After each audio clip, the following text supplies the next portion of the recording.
Susan Shelley is a multiple-time guest here, and she's always a crowd favorite and a favorite of ours. She is a columnist with the SoCal News Group. If you are not reading her columns, I strongly recommend them. She writes on all sorts of topics, both national and state, and I cannot commend them enough what she writes. She is also a vice president with the Howard Jarvis Taxpayers Association, and as Jay talked about them, they are probably the only taxpayers association looking out for our interests in California today. She always has a smile on her face. Just probably the nicest person you'd ever want to know. But looks can be deceiving. She is, underneath that, she is a fearless warrior for our cause, and we are very fortunate to have her on our side and here tonight. Susan Shelley.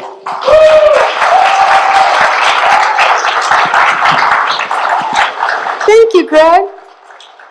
I brought notes because Greg gave me a list of things to talk about and I don't want to miss anything. Well, it is a pleasure to be here. I am a warrior. I'm a warrior because people are always attacking me, and I don't care, because that just shows that they are weak and we are strong. One of the places that people attack me is whenever I write something about the climate policies, which are destroying California. They are so costly. They are raising your electricity rates. They're raising your water rates. They're causing the housing crisis because the government says you can't build housing in outlying areas. You can only build stack and pack. People don't want to live in stack and pack. They want a house. So the prices of houses are getting bid up and bid up and bid up. And where's the new construction that always existed? We can't have it because it's bad for the climate. So I write this on a regular basis, and I get the snarkiest, nastiest notes, and they all use the same phrases. And if you ever listen to Rush Limbaugh and he talks about those seminar callers, this is the seminar letter writers, the seminar emailers. They're all using the same phrases.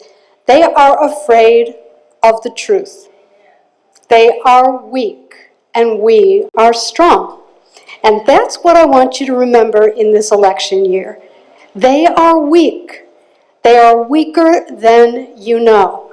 But they know how weak they are. You know, in 2012, I ran for office, and Howard Berman, I was in that Berman-Sherman congressional race. I got active in politics because I couldn't stand the stimulus and the debt and the terrible socialist policies, so I got active. And I was in one debate, and it went a little too well, and Howard Berman made sure that I was not invited to the next debate. And from that day to this, I have been attacked by Democrats for just saying what's obviously true, which is their policies are failing, and they are infringing on everybody's freedom. And freedom is really important. Freedom is where they are weak. Freedom is where we are strong. There's not one person in this country, if you ask them, do you want less freedom? There's not one person in this country that's going to say, yes, I'd like less freedom. But that's what the Democrats give them. And here's how you can argue this to people. Freedom is, by definition, a government of limited power. Freedom is a condition of being free from the pressures of other people on you that infringe on your liberty. Freedom is a condition that exists under a government of limited power.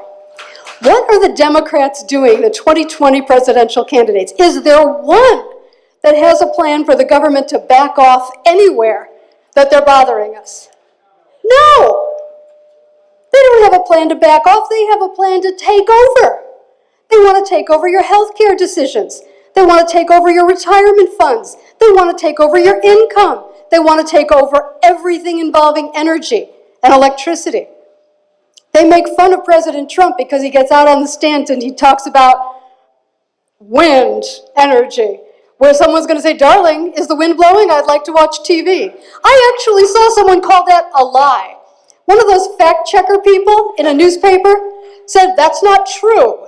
It won't affect whether people can watch television or not. They're humorless, they're foolish, they're wrong, and they're trying to chew up everybody's freedom. So what are Donald Trump's chances of re-election? 100%. How are they going to beat him? How are they going to beat a growing economy, a strong stock market, the best job market that any of us have seen in our lifetimes? How are they going to beat him? They're not going to beat him. They're not going to beat him. And even this nonsense impeachment, what a ridiculous story this is. What a ridiculous story.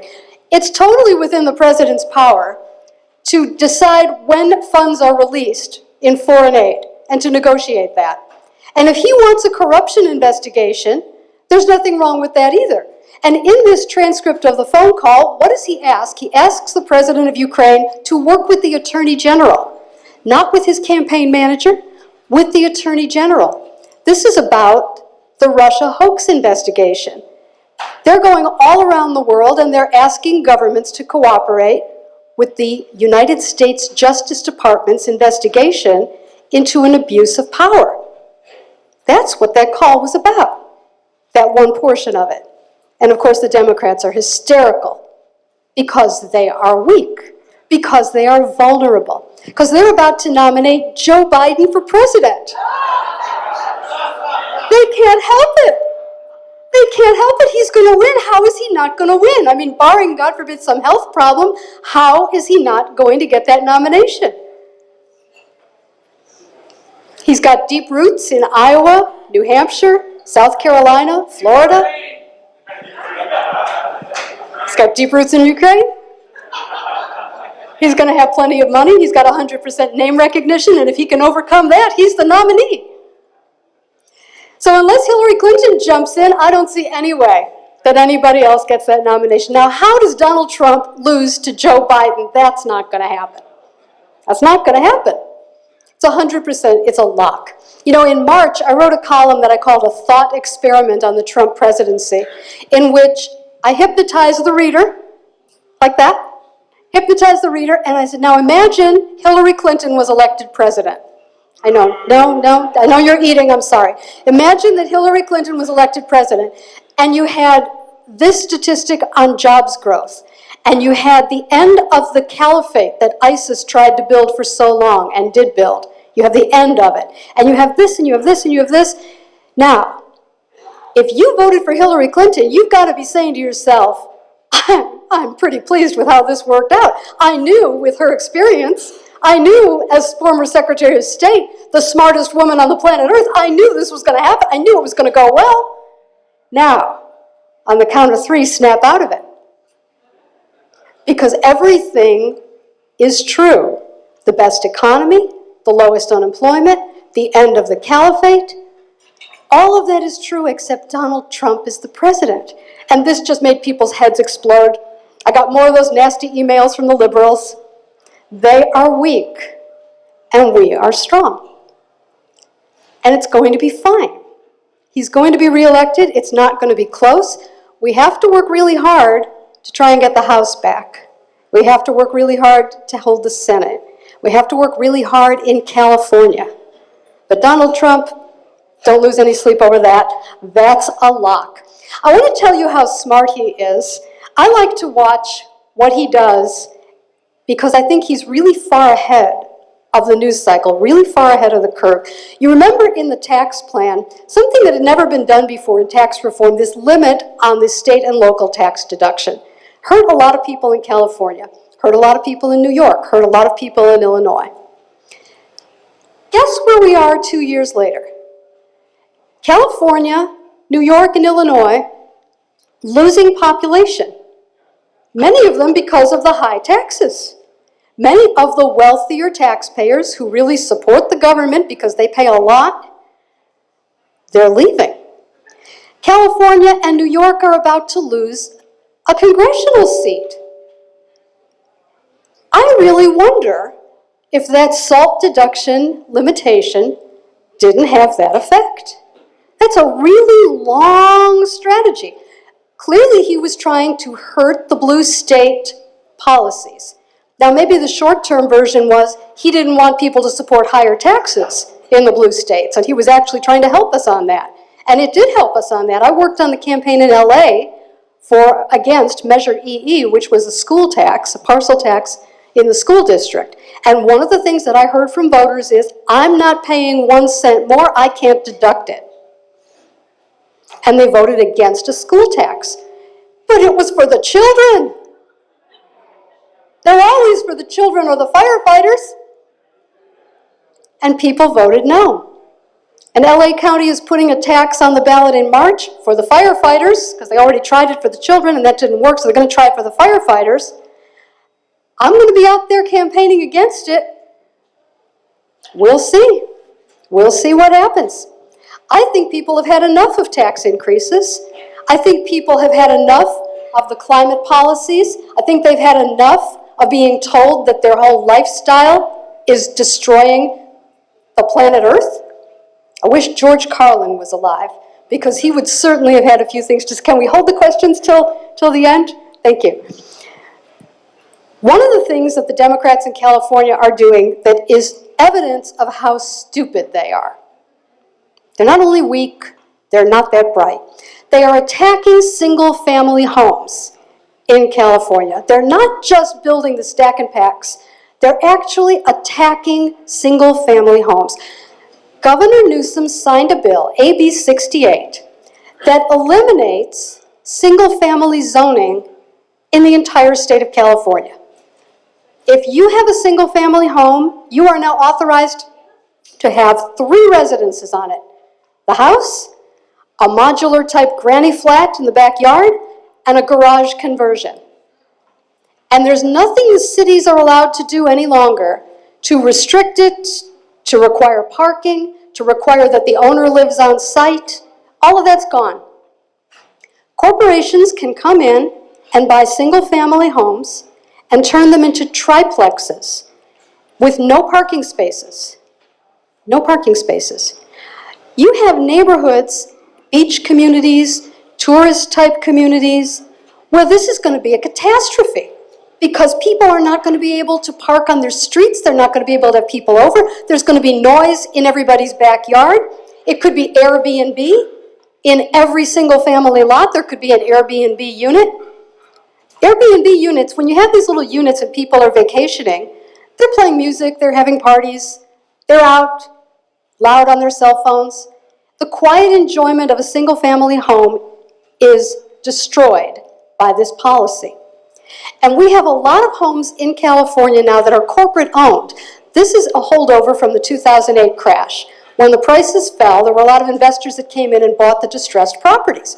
And they securitized them. They sliced them up and they borrowed money against them. And now there are bonds on Wall Street that are backed by single-family homes that are rentals in California.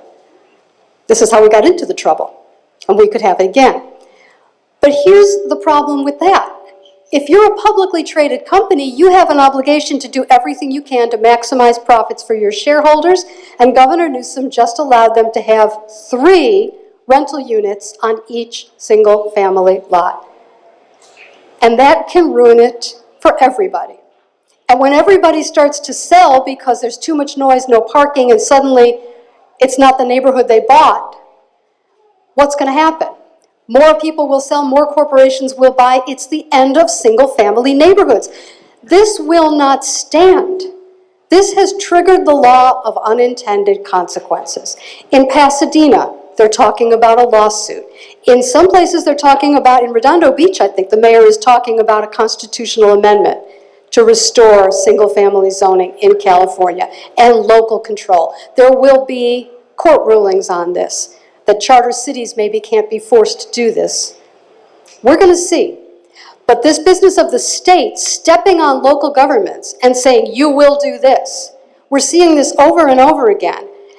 And there's going to be an end. There's going to be an end point to it. One of the things they're doing that's profoundly reckless is they're attacking Proposition 13. This is political nonsense. This is political suicide. We are strong, and they are weak. People do not want to be taxed out of their own property. You know, property taxes are not like other taxes. Income tax, once on the way in. Sales tax once on the way out. Capital gains tax when you choose to sell. Property tax Never goes down. every year on what you own as a condition of keeping it. And that is very different. Freedom is a government of limited power. The government cannot be taking people's property. Property is in the Constitution. Life, liberty, property. You cannot be taxing people out of their homes. So the attack on Prop 13 is very serious. And it's happening in several different places. In the Assembly, there was a vote in August on something called Assembly Constitutional Amendment 1. And what this would have done, or perhaps still will do, is lower the vote threshold for passing local taxes to 55%. Under Prop 13, it's 2/3. This lowers it to 55% for infrastructure. Well, what's infrastructure? Well, what isn't?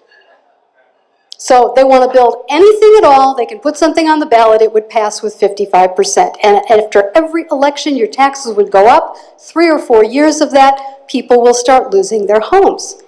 This was defeated. This was rather interesting. They are weak. They needed 54 votes in the Assembly to send this wonderful thing over to the Senate. It needs a 2/3 vote in each house, then it has to get on the ballot, and it needs a simple majority of the electorate.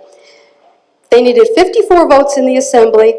They brought it to the floor for a vote. They got 44 votes. Missed it by that much.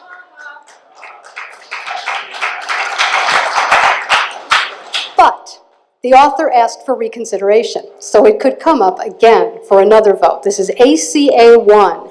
Tell your Assembly representatives no a tax on Prop 13, no on ACA 1. There's another one, Senate Constitutional Amendment 5, that would lower the threshold for passing parcel taxes for education. This is just a hatchet on Prop 13. Prop 13 limited property tax increases, and it also required a 2/3 vote for local taxes, so all the other taxes wouldn't go up. And now, 40 years later, hatchet, hatchet, hatchet. And the big hatchet is the split roll.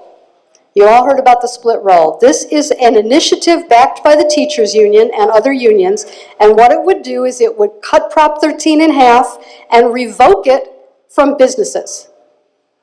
So a place like this would be reassessed to market value. I don't know how long this building has been in the same hands, but however long it is, the taxes would go up if it was reassessed to market value. Every hotel, every restaurant, every car wash, movie theater, sports stadium, supermarket, all the property would be reassessed to market value not just once, but every 3 years at the most, maybe more often. It's a giant, simultaneous, massive tax increase on every business in California. How does that help us? They're already leaving. Even the tech companies, as liberal as they are, Facebook and Google are expanding in New York and Texas. The tech companies are sending a signal that they can leave. I have found, I don't want to say anything bad about anybody, but You will. this is a place for red meat. I don't think the Republican leadership in this state has been combative enough. I don't think they've been combative at all. And they have been very much like the pre-Newt Gingrich congressional delegation, which is, we've got ours, you know, we're happy in the minority, we get our donations, we've got our little carve out here, we've got our ranking member status, we haven't held a gavel for 40 years, we're used to it. But Newt Gingrich came in and he said, this isn't working. And he ran an aggressive, combative campaign, and he took Congress for the first time in 40 years. And the day before it happened, nobody saw it coming. If any of you are old enough to remember 1994, the news anchors that night, they looked like the night that Donald Trump won the election. Something else that no one saw coming the day before it happened. Like the Berlin Wall coming down that no one saw the day before it happened. And the end of the Soviet Union, which the CIA did not call. The day before it happens, people don't see it, but you can feel it. And you can feel it in California. You can feel it when they are rationing water. You can feel it when they are attacking single-family homeowners. You can feel it when younger people cannot move out of their parents' house because we're not building housing in this state. You can feel it before you can see it. We are strong and they are weak. They cheat. That makes it hard. We don't. That makes it hard. They come after us. That makes it hard. But every time they come after us, in any way, what it is showing is we are strong and they are weak. Remember that. Fight for freedom. You know, you had a quote from Ayn Rand before. One of the things she said is that in a particular battle in Russia at the time of the revolution, that one side knew what it was fighting for. What it was fighting for was evil, but the other side, it only knew what it was fighting against. It didn't know what it was fighting for. And the side that knew what it was fighting for won. You have to know that you are fighting for freedom. You are fighting for limits on the power of government in all things. Limits on the power of the state over the cities, limits on the power of the federal government over the states, limits on the power of government over your life, over your rights, your First Amendment right, your Second Amendment right, even your Third Amendment right, if you don't want soldiers in your house. Amendment number 3. Limits on the power of government make you free.